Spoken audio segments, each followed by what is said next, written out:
Kolmogorov dan menggunakan grafik. Saya lanjutin ke halaman 2. Ini di bagian 1.3. Uji normalitas menggunakan Kolmogorov-Smirnov. Jadi kita buat dulu yang namanya hipotesis. Ya. Hipotesis itu apa? Ada yang tahu hipotesis?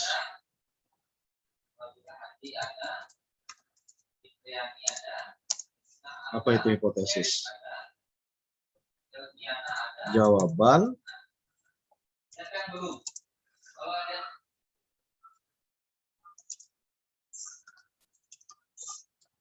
sementara yang harus dibuktikan. Jadi hipotesis itu adalah jawaban atau dugaan sementara yang kebenarannya itu harus kita buktikan dengan menggunakan uji. Jadi dalam statistik itu ada yang namanya hipotesis. Kita akan coba lakukan uji Kolmogorov-Smirnov, atau kita akan lakukan uji normalitas data menggunakan Kolmogorov-Smirnov. Sebelum kita melangkah ke ujinya, kita buat dulu yang namanya hipotesis. Hipotesis itu adalah jawaban atau dugaan sementara. Misalkan ada dua hipotesis di sini ya. Hipotesis yang pertama adalah hipotesis 0, datanya terdistribusi secara normal. Kemudian hipotesis yang kedua adalah hipotesis alternatif atau data tidak terdistribusi secara normal. Di antara dua hipotesis ini cuma ada satu yang bisa kita ambil, nggak boleh dua-duanya.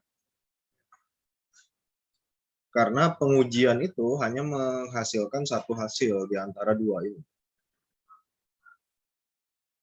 Oke, kita akan coba praktekkan di SPSS ya, uji normalitas data menggunakan Kolmogorov-Smirnov. Datanya kita masih pakai yang kemarin ya, cross section 1. Yang sudah saya kasihkan di grup minggu yang lalu ya.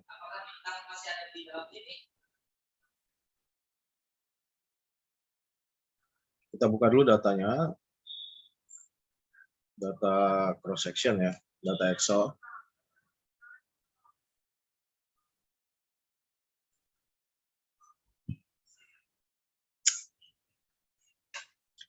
Jangan lupa diganti dulu tipe filenya jadi Excel.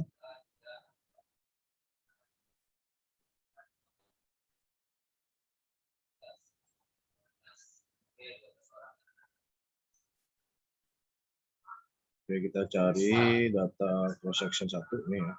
Open.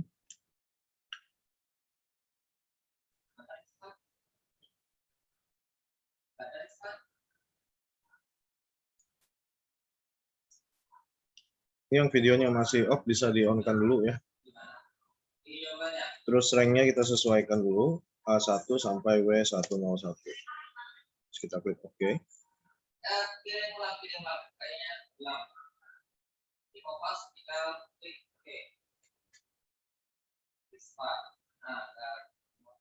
Kemudian kita balik lagi ke lembar kerja tadi ya. Oke, ini data yang kemarin. Data Excel yang kemarin. Tadi kita akan lakukan uji normalitas data menggunakan Kolmogorov-Smirnov ya.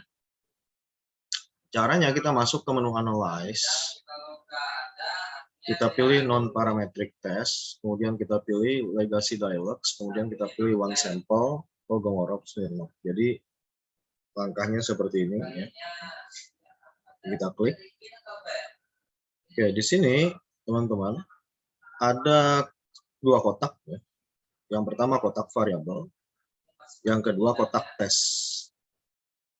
Jadi dalam kotak tes ini nanti akan kita masukkan variabel apa yang ingin kita uji normalitasnya.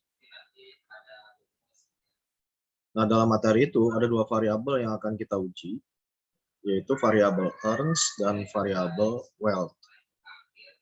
Kita masukkan dulu yang earns ya, kita klik variabel earns di sini, terus kita masukkan dalam kotak tes variabel menggunakan panah ini.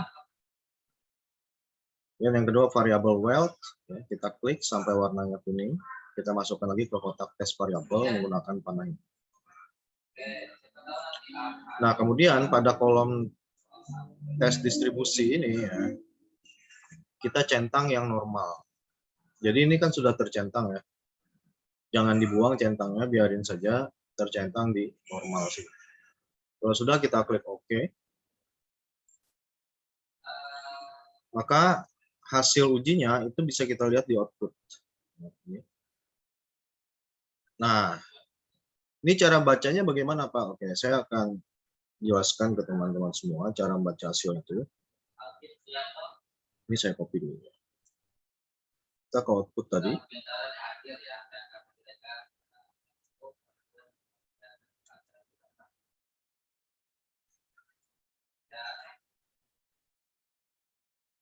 Ya.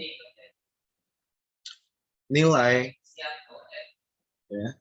Jadi cara membaca nilainya ini, kita nggak harus baca semua angka ini teman-teman ya, tapi ada poin-poin penting yang teman-teman harus ketahui. Ini saya bagi dua warna dulu ya biar nggak bingung. Yang biru ini untuk earns, terus yang hijau ini untuk wealth. Kemudian yang kita perhatikan nilainya itu yang mana? Ya. Yang kita cukup perhatikan, ini saya warnain dan warna merah di bawah sini. Ini saya kotakin ini. Nah, cukup perhatikan 4 nilai ini. Ya. Jadi ini jangan sampai ketukar. Ini punyanya earns sebelah sini. Kemudian yang warna hijau ini punyanya wealth. Nah, teman-teman bisa lihat paragraf di samping tabel itu. Ya. Nilai Kolmogorov-Smirnov untuk variabel earns adalah 1,859. Ini berarti ya.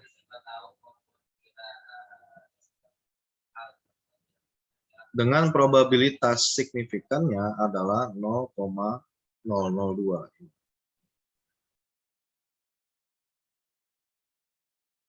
Ada nilai standar, teman-teman.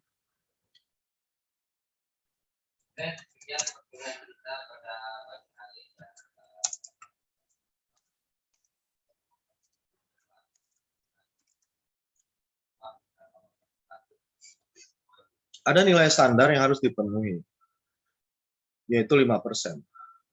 Atau kalau kita desimalkan, itu adalah 0,005.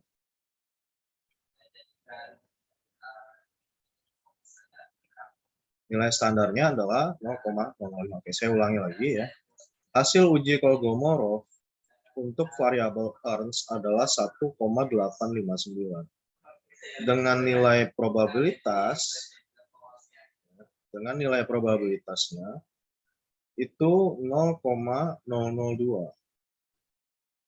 Nilai 0,002 ini jauh atau lebih kecil dibandingkan 0,005. 0,002 itu berapa persen berarti? Kalau dikalikan 100 berapa? 2%. Itu betul. 0,002 dikali 100. Ya, Pak.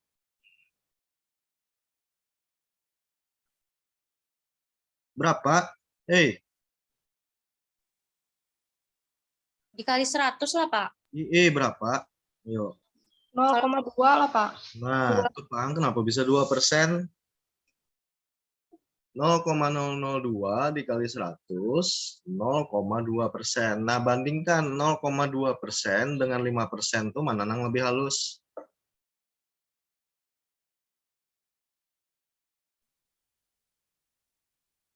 Yang mana? 0,002 Pak, lebih kecil. Nah, kalau dia lebih kecil, ya, ini teman-teman catat ya. Kalau dia di bawah 5% nilai signifikannya ini, atau lebih kecil dari 5%, atau di bawah 0,05, maka ya, hipotesis 0 ditolak.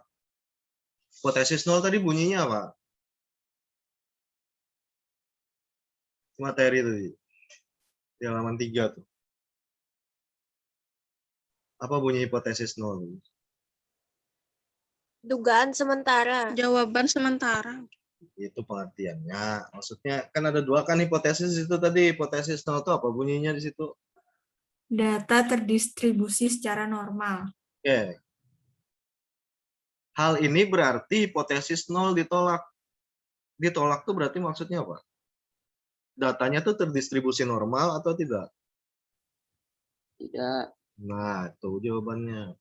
Berarti yang diterima hipotesis nol apa hipotesis alternatif?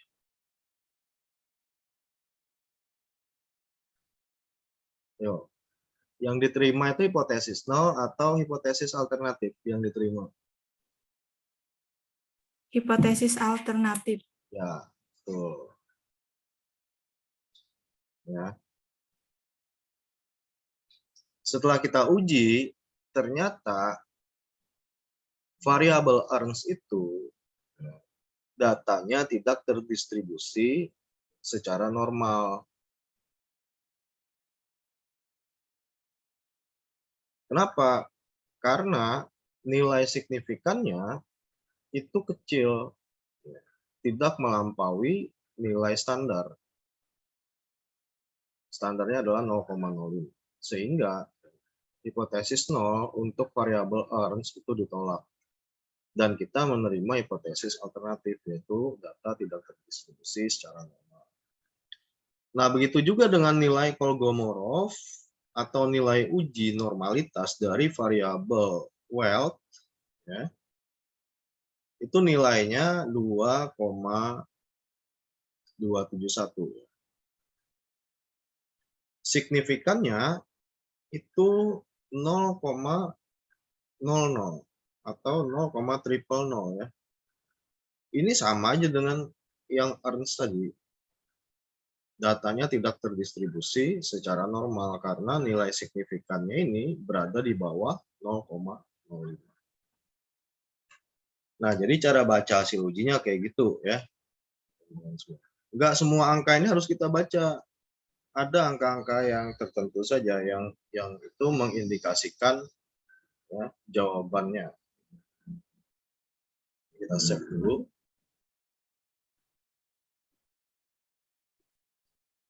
Pak, saya masih nggak percaya ini distribusi datanya tuh berjalan tidak normal. Oke, kita punya alat uji yang lain. Tapi yang uji kedua ini gampang-gampang susah ya. Kalau ini gampang aja. Kenapa saya bilang ini gampang? Karena kita hanya memperhatikan angka ini saja dan kita membandingkan dengan nilai standar. Yang kedua ini gampang-gampang susah. Yang kedua kita akan menggunakan grafik. Kalau teman-teman baca di halaman 3 ya, ini uji normalitas dengan grafik. Nah, normal atau tidaknya suatu data dapat dideteksi juga melalui plot grafik histogram. Hanya, ya, ini ada kalimat di sini. Grafik kadang-kadang dapat menyesatkan. Kenapa bisa menyesatkan? Karena kalau kita salah baca, maka akan salah hasil. Kalau kita salah baca grafik, kita akan salah memberikan kesimpulan. Gampangnya itu membuat grafik itu gampang, tapi yang sulitnya adalah membaca grafiknya. Nah, kita akan coba uji normalitas menggunakan grafik. Caranya bagaimana? Kita masuk ke menu Graphs. Kita masuk ke menu Graphs. Kita pilih Legacy Dialogs. Terus kita pilih yang paling bawah itu histogram. Di sini ada kotak daftar variabel ya. Kemudian yang sebelah kanan ini kotak variabel. Di sini nanti fungsinya untuk kita masukkan variabelnya. Di sini kita nggak bisa masukkan variabelnya lebih dari satu, teman-teman. Jadi kita harus mengujinya satu-satu per variabel. Kemudian ini ada pilihan untuk membuat judul gambar atau judul grafik. Oke, kita akan lakukan uji normalitas untuk variabel Ernst dulu. Ya. Kemudian nanti variabel Welt. Kita coba dulu yang variabel Ernst, kita cari. Nah, ini ketemu, kita klik sampai warnanya kuning kayak gini.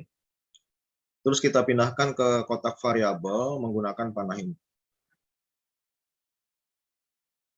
Terus kita pilih titles ya. Di video tutorial itu sebenarnya nggak ada pilihan titles yang nggak saya jelasin.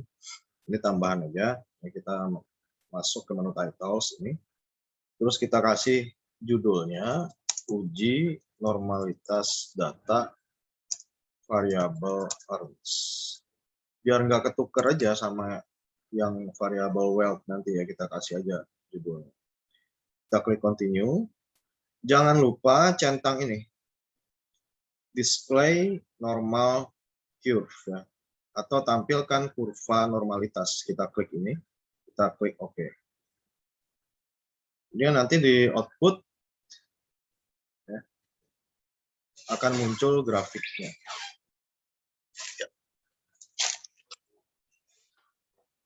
Kita tunggu aja, dia lagi processing bikin histogramnya.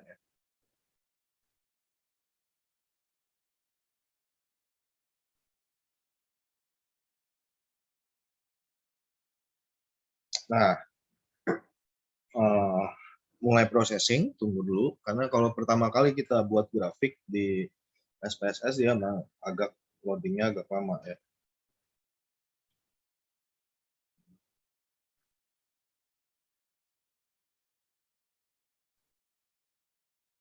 Nah, munculnya kayak gini. Ya. Penjelasannya gimana Pak nanti? Kita selesaikan dulu untuk yang variable wealth. Ya, ini udah selesai untuk yang earns ya. Sekarang kita uji lagi normalitas data menggunakan grafik ya untuk variable wealth. Kita masuk lagi ke menu graphs, legacy dialogs ya. Terus pilih yang histogram. Graphs, legacy dialogs, pilih lagi yang histogram.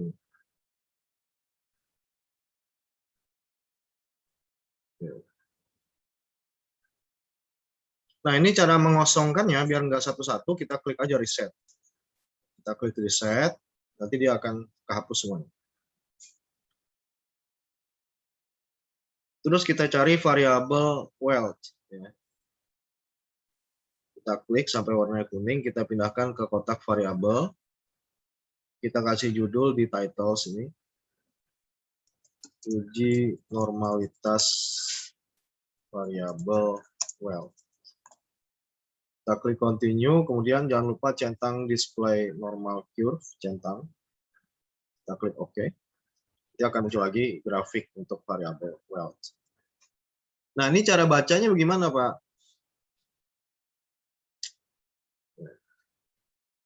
Cara bacanya, kita perhatikan kemencengan kurva ini. Cara bacanya kalau nggak salah di materi.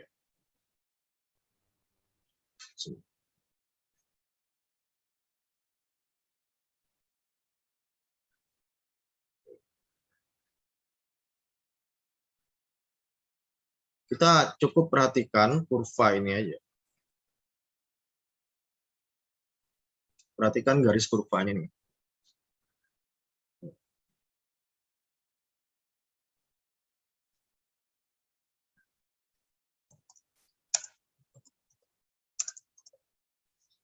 Kurvanya menceng ke kiri. Saya bisa langsung simpulkan ini tidak terdistribusi normal.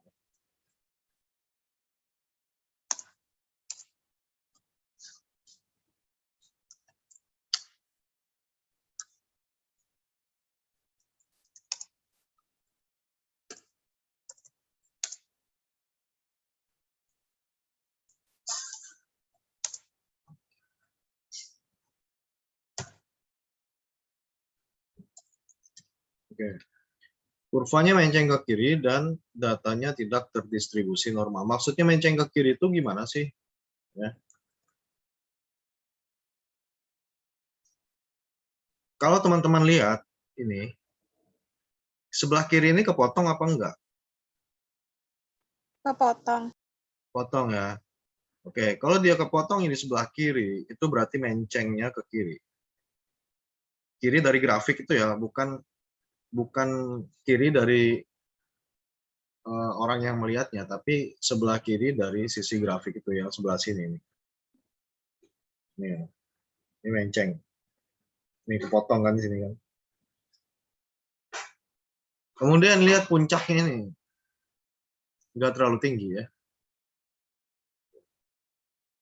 Jadi kita bisa simpulkan kalau ini kurvanya itu menceng ke kiri sehingga datanya tidak terdistribusi normal.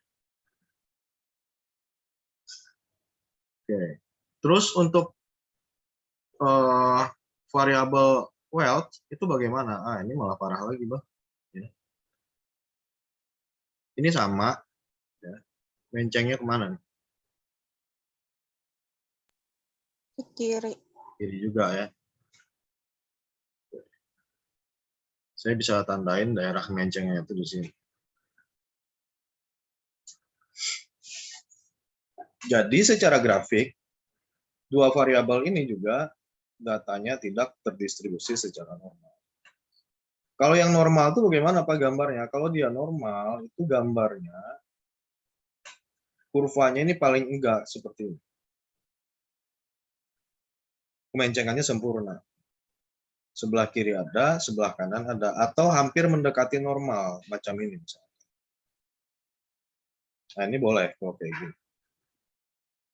Nah, ini kurva yang normal ya. Kalau tidak normal itu salah satu contohnya seperti ini. Ini kepotong banyak nih. Ya mestinya dia kakinya ada lagi sebelah sini.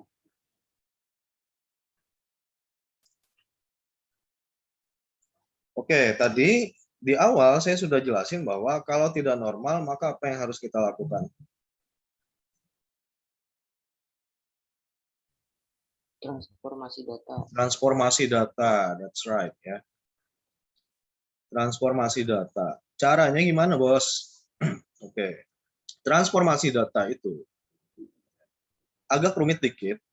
Kenapa saya bilang agak rumit? Karena harus melihat bentuk kurva. Beda bentuk kurva akan beda rumus yang kita pakai. Nah, di sini saya jelasin dulu ya. Data yang tidak terdistribusi secara normal dapat dirubah atau ditransformasi agar menjadi normal. Nah, untuk menormalkan data, kita harus tahu terlebih dahulu bagaimana bentuk grafik dari histogram yang sudah kita uji tadi. Berarti syaratnya adalah kita lihat bentuk grafiknya atau bentuk kurvanya. Acuannya teman-teman untuk memilih rumus ini, ya, ini rumus transformasi data. Acuannya kita lihat bentuk kurvanya. Ada 6 bentuk kurva yang tidak normal. Kemencengan kurva yang tidak normal ada 6 di sini. Yang pertama adalah substansial negatif. Kalau saya perbesar ini. Kalau kita lihat yang pertama, kurva yang menceng, substansial negatif. Ini mencengnya ke kiri apa ke kanan? Kanan, Mbak. Kanan, oke. Kalau menceng kurvanya itu seperti ini, ya puncaknya tinggi, puncak kurvanya itu tinggi, terus menceng yang ke sebelah kanan kayak gini.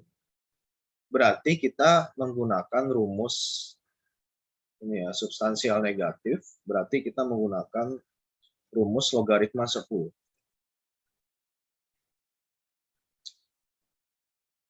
Tapi kita lihat gambar yang kedua. Gambar yang kedua Siffer negatif skew. Skewness itu apa sih? Skewness itu kemencengan. Siffer negatif skewness. Ini mencengnya sebelah mana?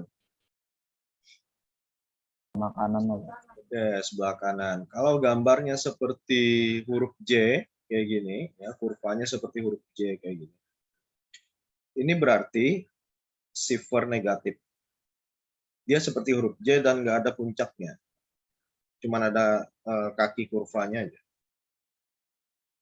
Kalau dia gambarnya seperti ini, maka masuk kategori Siffer negatif skewness. Berarti kita harus pakai rumus 1 dibagi K minus X ini ya. Kemudian gambar yang ketiga seperti ini. Puncaknya nggak terlalu tinggi. Terus kaki yang sebelah kanan itu mencengnya sempurna, yang kiri ini nggak sempurna atau bisa kepotong gitu. Ini mencengnya sebelah mana? Oke. Kiri. Oke, berarti dia masuk ke moderate positif. Kalau dia moderate positif, berarti kita pakai rumus yang ini. SQRT atau akar kuadrat. Nah, begitu yang lainnya, teman-teman bisa lihat.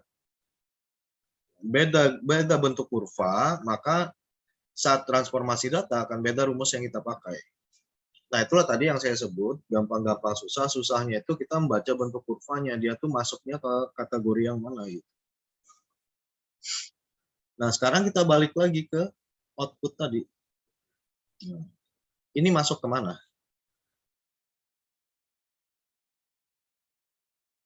Ini mencengnya sebelah kiri. Puncak kurvanya nggak terlalu tinggi. Kemudian kaki kurva di sebelah kanan itu sempurna mencengnya. Berarti ini masuk ke mana kategorinya? Bentuk kurvanya. Moderate, positif. Ya. Terus yang well, itu masuk ke mana? Kirinya kepotong, kanan sempurna, puncak nggak terlalu tinggi. Ya, masuk ke mana? Ya, betul. Jadi hampir mirip ya, moderate positif sama yang satunya tadi. Jadi teman-teman jangan ketipu. Kalau moderate positif ya, itu sebelah kirinya pasti nggak sempurna, sebelah kanan sempurna, puncaknya nggak terlalu tinggi. Nah, kalau dia sebelah kiri nggak sempurna, tapi puncaknya tinggi seperti ini, itu nggak masuk moderate. Tapi ada tadi yang di bawahnya, enggak silver ya, bukan silver. Kalau dia moderate negatif, kebalikan dari ini, gambarnya itu seperti ini. Nah, ini moderate negatif, mencengnya sebelah kanan. Nah, karena ini tadi masuknya ke moderate positif, kemencengannya sebelah kiri, berarti kita pakai rumus yang mana? Pakai rumus yang mana berarti? Ya, pakai rumus yang mana? Akar kuadrat. Ya, kalau moderate positif skewness, maka kita pakai rumus SQRT atau akar kuadrat. Sudah saya tandain nih warna kuning di sini.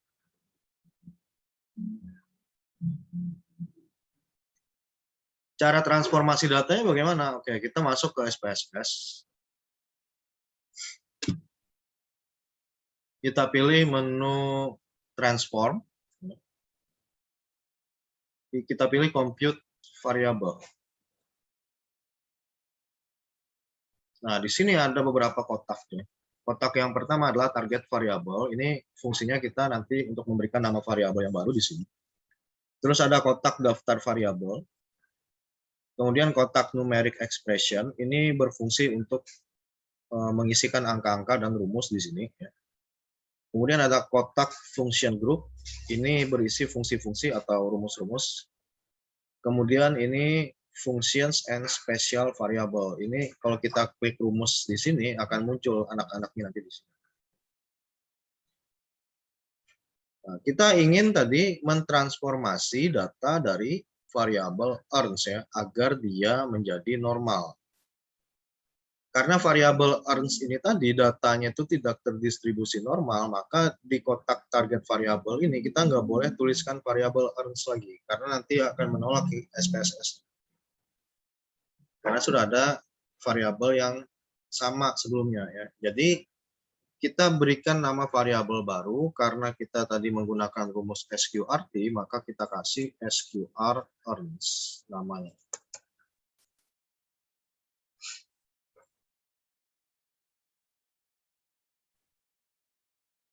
Kemudian kita pilih rumus SQRT atau akar kuadrat tadi.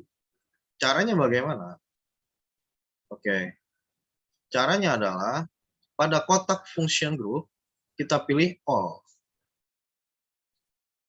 Setelah kita pilih all pada kotak function group, nanti akan muncul rumus-rumus di bawah sini ya, pada kotak functions and special variables.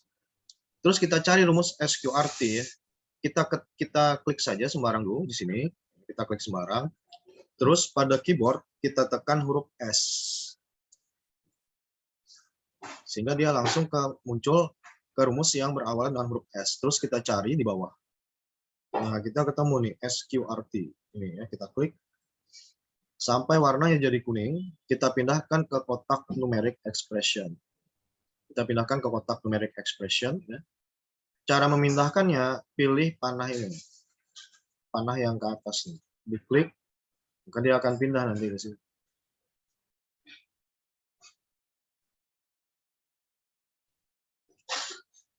Kemudian kalau kita perhatikan, SQRT, kemudian dalam kurung ada tanda tanya. Nah, tanda tanya ini maksudnya adalah variabel apa yang akan diakar kuadratkan. Logikanya kayak gitu. Jadi variabel apa nanti yang akan diakar kuadratkan di sini. Tadi variabel yang pertama ingin kita transform adalah earns, ya. Berarti kita cari variabel earns pada kotak variabel list ini. Ini udah ketemu ya, earns. Kita klik sampai warnanya jadi kuning. Kita pindahkan ke kotak numeric expression menggunakan panah ini. Pakainya panah ini ya, jangan yang ini. Tapi pakai panah ini, masukkan di sini. Kalau sudah, ya, berarti kita sudah selesai menyusun perintah mengakar kuadratkan variabel earns dengan nama variabel baru yaitu SQR earns. Kita klik OK. Nanti di output ya akan muncul tulisan seperti ini. Di output nanti akan muncul tulisan seperti ini. Compute SQR earns sama dengan SQRT earns. Artinya menghitung variabel dari SQR earns itu didapatkan dari akar kuadrat variabel earns. Terus ada tulisan execute. Execute itu berarti sudah berhasil dilakukan.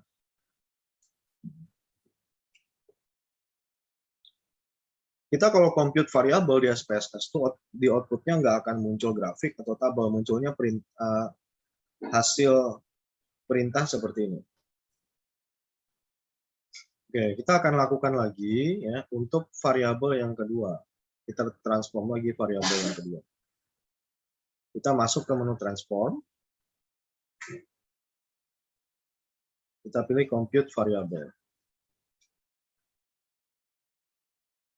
Nah, ini supaya teman-teman nggak repot menghapusnya satu-satu, klik aja tombol reset. Ya. Klik tombol reset di bawah ini. Nanti dia akan kehapus semua.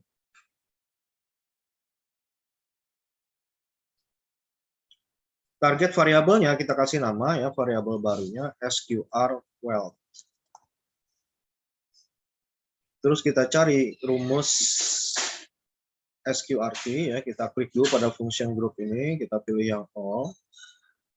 Terus pada kotak functions and special variables ya kita klik dulu di sembarang saja. Kemudian pada keyboardnya masing-masing tekan huruf S. Terus kita cari rumus SQRT di bawah. Ini ya, kita klik sampai warnanya jadi kuning. Kita pindahkan pada kolom numeric expression menggunakan panah ini. Dia akan muncul lagi ya. SQRT dalam kurung tanda tanya. Kita cari ya, variabel yang akan kita akar kuadratkan tadi adalah variabel wealth. Kita cari di sini, ini dapat variabel wealth. Kita klik sampai kuning, terus kita pindahkan ke kotak numeric expression menggunakan panah. Nah, kalau sudah, kita klik saja OK. Maka di output nanti akan muncul lagi tulisan seperti ini ya. Compute SQR wealth sama dengan SQRT dalam kurung wealth. Execute berarti sudah selesai dieksekusi atau dilakukan. Nah, setelah kita transformasi data, apakah datanya itu nanti akan terdistribusi secara normal atau tidak? Kita akan buktikan lagi dengan uji Kolmogorov dan grafik. Oke, kita buktikan ya. Kita masuk ke Analyze, Non-Parametric, Legacy Dialogues, terus kita pilih One Sample Kolmogorov. Kita ingin buktikan lagi apakah variabel SQRT earns dan SQR wealth itu sudah terdistribusi normal datanya atau masih belum. Kita buktikan dulu pakai Kolmogorov. Ini kita riset ya. Kita riset. Yang kita uji di sini jangan lagi variabel earns dan wealth. Kalau kita nguji ini lagi, balik lagi ke yang tadi. Ini nggak kita pakai lagi dua variabel ini, teman-teman. Dua variabel ini nggak kita pakai lagi. Kita pakai yang baru. Yang baru itu adalah SQR earns dan SQR wealth. Kita masukkan dua variabel baru ini ke dalam kotak test variable list. Ini centangnya tetap di normal ya, jangan dibuang. Terus kita klik OK. Nah, teman-teman bisa lihat di situ.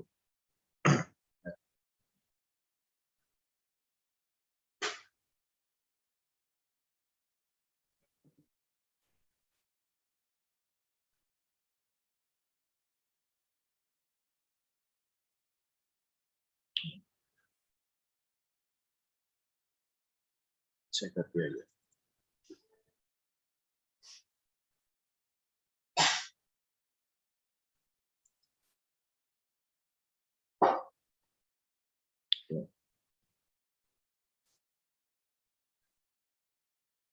Ingat ya, yang biru punya SQR earns. Saya kotakin dulu ini.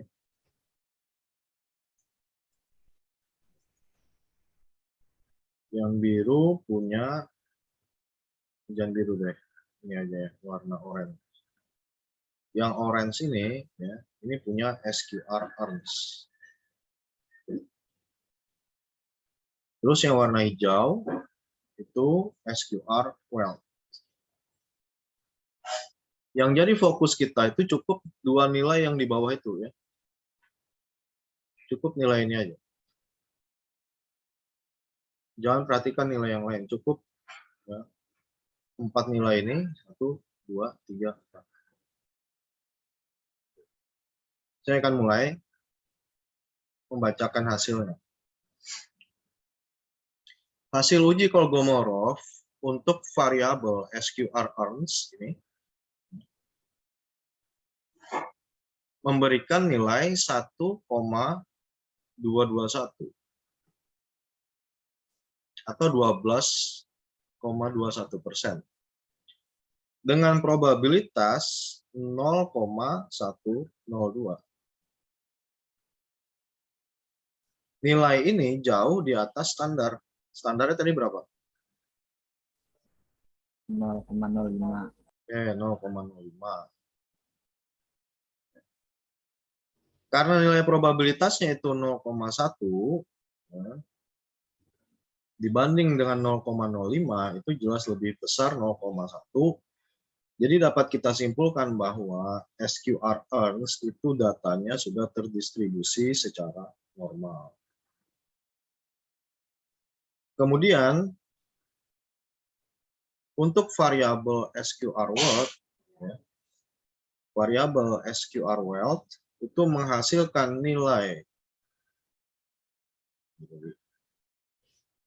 SQR wealth itu menghasilkan nilai Kolmogorov sebesar 1,059.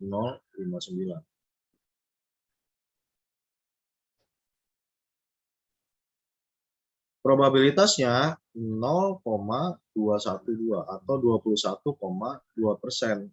Nah, ini berarti udah melampaui dari standarnya ya.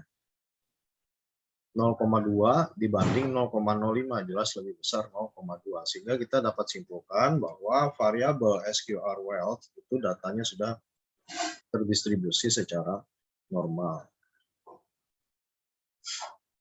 Pak masih nggak percaya saya? Oke, ya. Kita coba menggunakan grafik. Kita akan buktikan apakah dua variabel ini datanya terdistribusi normal atau hampir mendekati normal. Atau enggak terdistribusi secara normal lagi. Kita masuk ke menu Graphs. Ini saya hapus dulu ya. Graphs, Legacy Dialogs, terus kita pilih histogram. Ini kita reset aja ya. Yang kita masukin di sini jangan lagi earns ya, tapi SQR earns. Kita pilih variabel ini, kita pindahkan ke kotak variabel, kita kasih judul di menu titles, ya.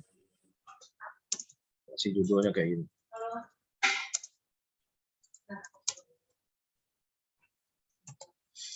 Kita klik continue.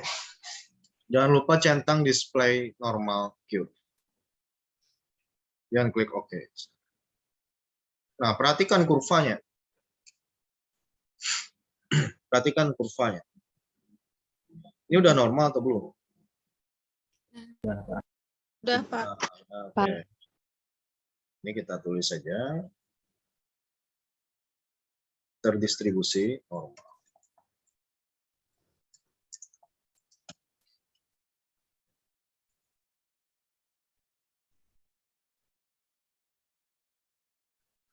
Apa ini terdistribusi normal? Kita bisa lihat. Ya. Kemencengannya di sini sempurna.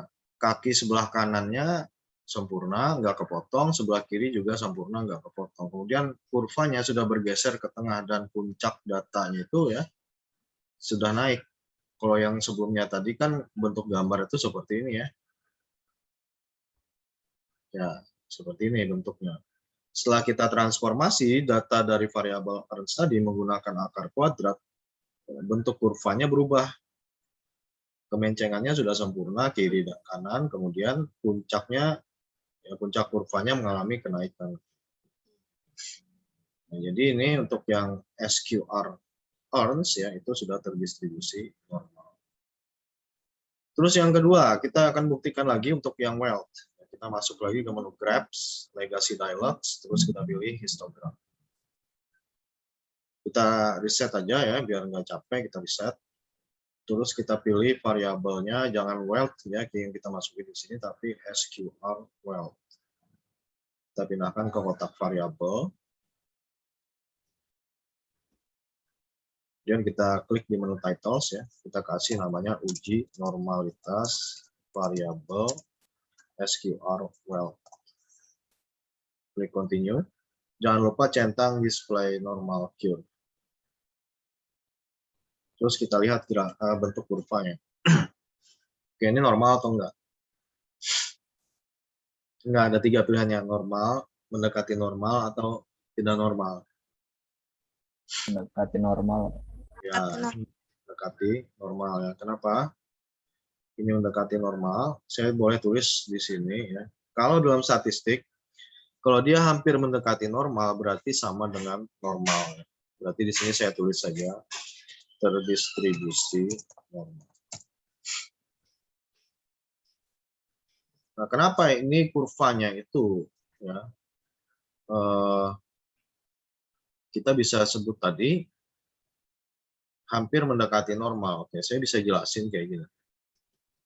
Kita boleh melihat bahwa sebelah kiri sini ini masih ada yang kepotong. Tapi kalau kita bandingkan dengan gambar yang sebelumnya, itu lebih parah ya. Parah itu kenapa? Karena kepotongnya itu hampir keseluruhan dari sini. Kemudian puncak kurvanya yang digambar sebelumnya itu sangat rendah sekali. Ya. Kemudian setelah dilakukan transformasi data, kemencengan kurvanya di sebelah kiri itu sudah mulai membaik. Membaik dan puncak kurvanya mengalami kenaikan. Walaupun di sebelah sininya masih kepotong sedikit, tapi itu nggak terlalu masalah. Karena nilainya sudah jauh lebih baik dibandingkan yang sebelumnya. Sehingga walaupun secara kurva dia hampir mendekati normal, tapi kita bisa simpulkan data dari variabel SQR wealth itu sudah terdistribusi secara. Nah, jadi bahasan materi untuk yang bab 2 ini sampai di sini. Sisanya teman-teman bisa baca sendiri di rumah yang data outlier itu. Ya, sampai sini yang mau ditanyain dulu.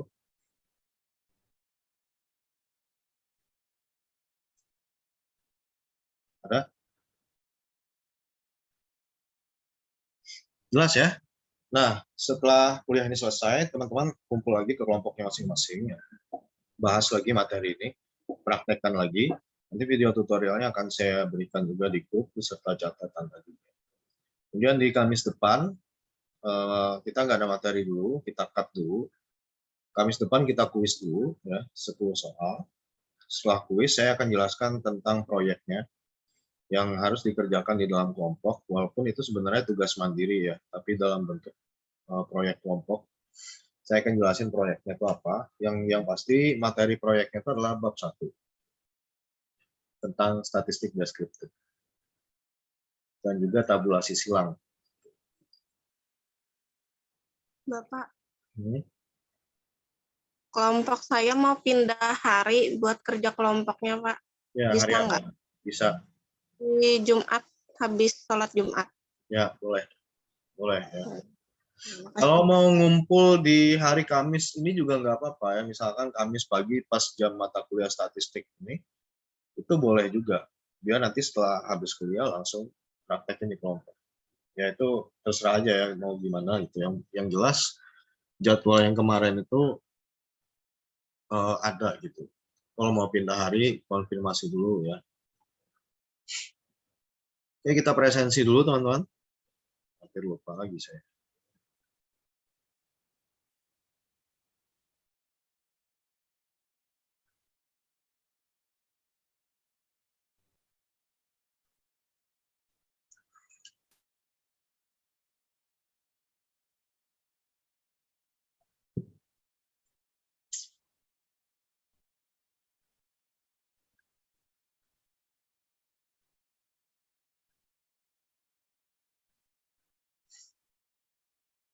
Abdul Ma'ruf hadir, Hadir ya? Pak, hadir. Afrinur Rahmawan, Hadir Pak. Anissa Titi Adivi, Hadir, Pak. Janita Hijrianti, Hadir, Pak. Dea Olga, Hadir, Pak. Eka Putriani, Hadir, Pak. Haryanto, Hadir Pak. Indera hadir ya. Indah Sari. Halo Indah. Hadir. Hadir ya. Hadir. Nah, jaringan. Kezia Alejandra, Hadir, Pak. Leti Zia Azahra, Hadir, Pak. Lutfia Salsabila, Hadir, Pak. Lutfiana Aini, Hadir, Pak. Melinda Sari, Hadir, Pak. Kita Rizka hadir, Muhammad Iqbal, Hadir, Pak.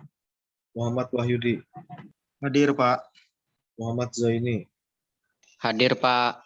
Neka Yusinta Bella, Hadir, Pak. Nelvi Oktaviani, Nur Komaria, Hadir, Pak. Wendy Purwanto, Hadir Pak. Ridho Gojali hadir, Ridho Sarwono, Hadir Pak. Cindy Larasati, Hadir. Cindian, Hadir, Pak. Tulistiana, Hadir, Pak. Teguh Saputra, Hadir Pak. Tejo Suryo, Hadir Pak. Tony Prasetyo, Hadir, Pak. Turung, Hadir Pak. Vanesha Rivinia, Hadir, Pak. Vivi Marsia, Hadir, Pak. Wahyu Saputra, Hadir Pak. Weldy, Siap hadir Pak. Windy Awalia, Hadir, Pak. Witri Sapitri. Witri ada ya? Ada nggak? Ada, Pak. Yuliana Yulinda. Hadir, Pak. Ya, hadir semua berarti ya.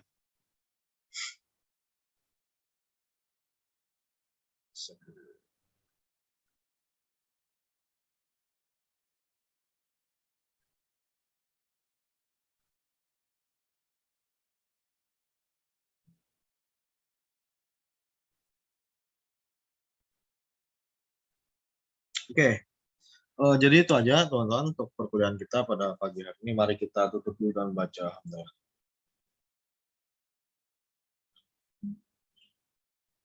Oke, terima kasih teman-teman semua atas waktu dan perhatiannya. Semoga apa yang saya sampaikan bermanfaat untuk kita semuanya. Ya, terima kasih. Saya akhiri. Selamat pagi. Assalamualaikum warahmatullahi wabarakatuh. Waalaikumsalam warahmatullahi wabarakatuh.